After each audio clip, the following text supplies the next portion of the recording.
National Apple Betty Day. I'm assuming they mean Apple Brown Betty. I guess you could say it either way. This is a first. Never done an Apple Brown Betty before. I also have never done in my cast iron skillet either. So this is going to be kind of fun. Now this is all you need. I mean, it's 1, 2, 3, 4, 5, 6 things to make this Apple Brown Betty.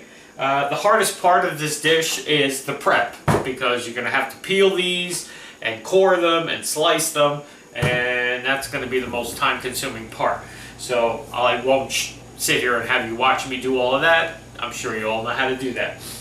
This will be a fun one today. Make sure, if you're going to do this one today, you have some vanilla ice cream, because there is nothing better than a hot, crumbly apple dish with a scoop of ice cream on it, melting all over it. I mean, it's like apple pie. How could you have apple pie unless it's a la mode? I don't know how people do it.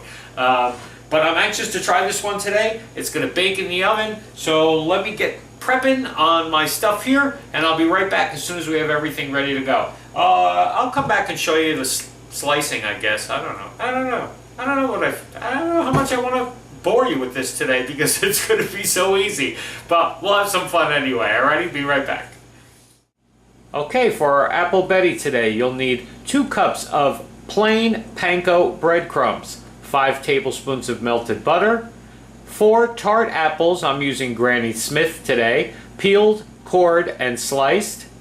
You'll also need a half a cup of brown sugar, a half a teaspoon of cinnamon, the juice and grated peel of half a lemon, and some ice cream.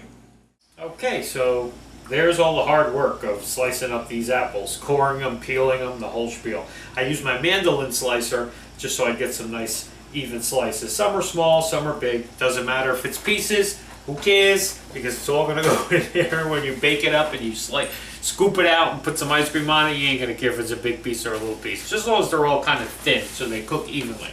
Okay? Now, first, just to throw in another tip too, you'll notice with the recipe that you need the zest and juice of half a lemon. So do your lemon first before you peel and core and slice your apples, because take the other half of that lemon, and even the half that you squeezed after you zest it, cut it, squeeze half the lemon juice out. Take that squeezed half plus the other half, big bowl of cold water, squeeze the lemons in it and throw the lemons in it, because as you're coring and slicing, you're going to want to put these apples in there so they don't oxidize and brown. Because if you just slice them and leave them off to the side, by the time you get done with the 4th one, you're probably going to have some browned up apples, the ones you started with. So just do that, and that way they won't oxidize and they'll be okay. Alrighty? So I'll push that off to the side. Preheat your oven to 350 now if you'd like. Okay? You're going to take your breadcrumbs and your melted butter, and you're just going to mix these together, okay? Just push those off to the side. Now drain your apples, okay? Make sure they're nice and drained. You're going to take your brown sugar, sprinkle that on there, your cinnamon, your lemon zest,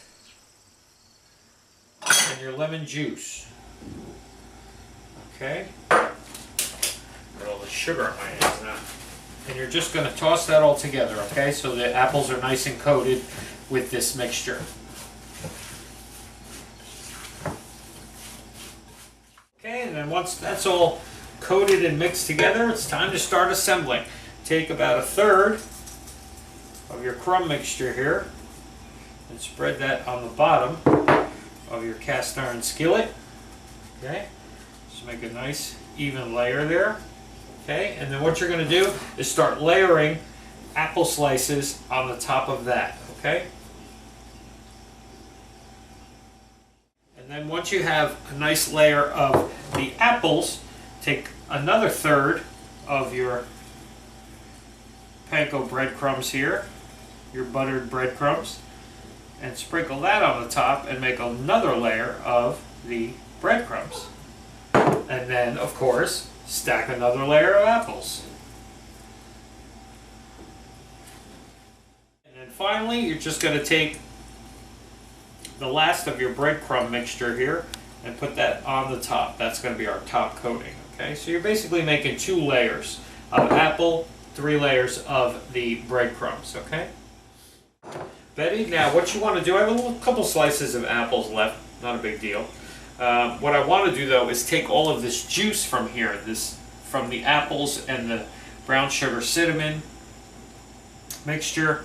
I want to just drizzle this over the top here, just around the side, so it basically goes to the bottom of my dish here and helps bake this all up. It makes like this sugary, syrupy apple cinnamon mixture, okay? That's it. Okay, so that's it. This is going to get covered now. It's going to go into my oven, my 350 oven, for about 25 minutes covered. Then we're going to go in, take the cover off, and let it bake for like another 20 minutes because we want to make sure it gets nice and crispy and everything on the top. And nice and browned, and make sure the apples are cooked and the whole bit. Okay? So 25 first, 20 second. See you then. About an hour. With some ice cream. And some hot, fresh apple brown Betty. Be back. Alrighty, so it's a little while later. Here is my beautiful Apple Betty. Apple Brown Betty. I don't know if she's supposed to be brown. It says apple, it just said Apple Betty Day. I don't know if she's supposed to be brown or not, but we browned this one up really nice. Alrighty? I'm just going to cut myself a piece here. It's probably not going to come out like a pie. It's going to...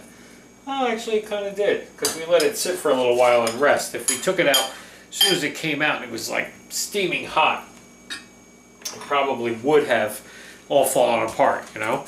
But we let this one cool down a little bit. Just gonna give it a taste like this first before I put my ice cream on it.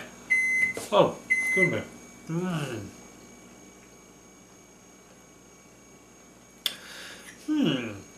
Now there's a million different recipes for anything. And I'm sure there's a million different ones for this.